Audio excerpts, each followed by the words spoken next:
সবাইকে জানাই আমার তরফ থেকে মেরি ক্রিসমাস।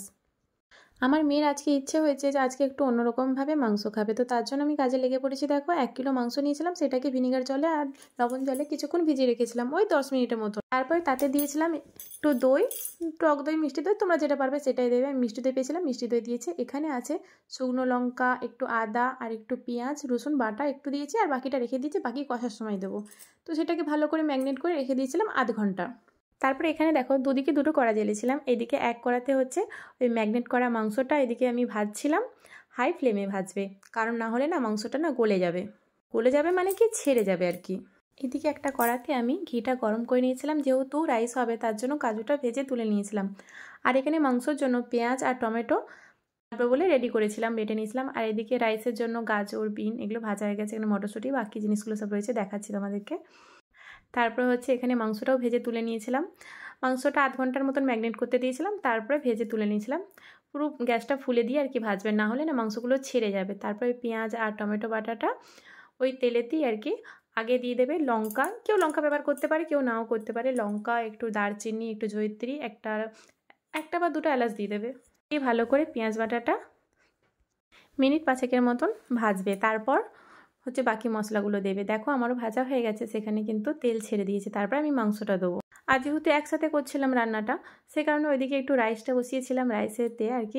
যেহেতু একসাথে দুটো রান্না করছিলাম, তাই জন্য একটু ভিডিও করতে অসুবিধে হচ্ছিলো। তো ওইদিকে রাইস হচ্ছিলো, রাইসের জন্য সমস্ত কিছু দিয়েছিলাম জলেতে। আমি যেভাবে করি তোমাদের সাথে সেভাবেই শেয়ার করলাম। তারপর এদিকে মশলাটা যেহেতু হয়ে গেছিলো কষা, মানে পেঁয়াজটার পর তারপরে আমি বাকি মশলাগুলো দিয়েছিলাম। ওই যেমন আদা রসুন যে পেস্টটা বাকি পড়েছিল সেটা দিয়েছিলাম। তো সেটা দিয়ে মাংসটা কিছুক্ষণ কষেছিলাম, কিছুক্ষণ বলতে কি যতক্ষণ না তেলটা ভালোভাবে ছাড়ে। তো তোমাদেরকে একটু কষে কষে একটু করে ওপেন করে দেখাচ্ছিলাম।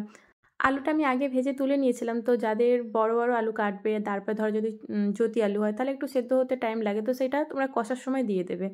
আর আমার যেহেতু চন্দ্রমুখী আলু ছিল, তো সেই জন্য আমি অনেকটা দেরিতে দিয়েছিলাম, মানে সেদ্ধ হয়ে গেছিলো ভাজার পরই। আর এদিকে রাইসও হয়ে গেছিলো। তো রাইসটা আমি যেভাবে করি, মানে ম্যাগনেট টাইপের করে আর কি আমি রাইসটা করি, কারণ এটা আমি ওর বরকে দেখেছি, ওর কাছ থেকে এভাবেই শিখেছি। আর আমার এইভাবেই খেতে বেশি ভালো লাগে। অনেকে রাইসকে ভেজে করে, কিন্তু আমার না ওটা খেতে খুব একটা ভালো লাগে না, আমার এই রাইসটাই বেশি ভালো লাগে। তো আমি যেভাবে খাই আর কি, মানে আমাদের বাড়িতে যেভাবে বানানো হয় আমি সেভাবেই তোমাদের সাথে শেয়ার করলাম। ভিডিওটার মধ্যে যদি কিছু ভুল হয়ে থাকে তো পারলে ক্ষমা করে দিও। আর একা একা ভিডিও করছিলাম, তো এই যে রাইসটা যেটা আমি হাঁড়ি ঘুরিয়ে ঘুরিয়ে করছি, মানে বাকি জিনিসগুলো দিচ্ছি, এই ভিডিওটা শুধু আমার মেয়ে করে দিয়েছে। বাকি সব ভিডিওগুলো এক হাতে আমি নাড়ছিলাম, এক হাতে কিন্তু আমি ভিডিও করছিলাম। কদিনকাল দীঘাতে এমন এমন রান্না খেয়েছি, মুখটা না পুরো নষ্ট হয়ে গেছে। মনে হচ্ছে না যে আর দীঘা মানে ওখানে গিয়ে ওইসব খাবার খায়। আসলে আমাদের বাইরের খাবার খাওয়া সেরকম অভ্যাস নেই। আমি বাড়িতেই যেগুলো ইচ্ছা হয় সেগুলো ভালো মন্দ আমি বাড়িতেই রান্না করে খাওয়ার চেষ্টা করি, আমার মেয়েকেও সেভাবেই করে দিই। বাইরের খাবারটা খুব একটা পছন্দ করি না।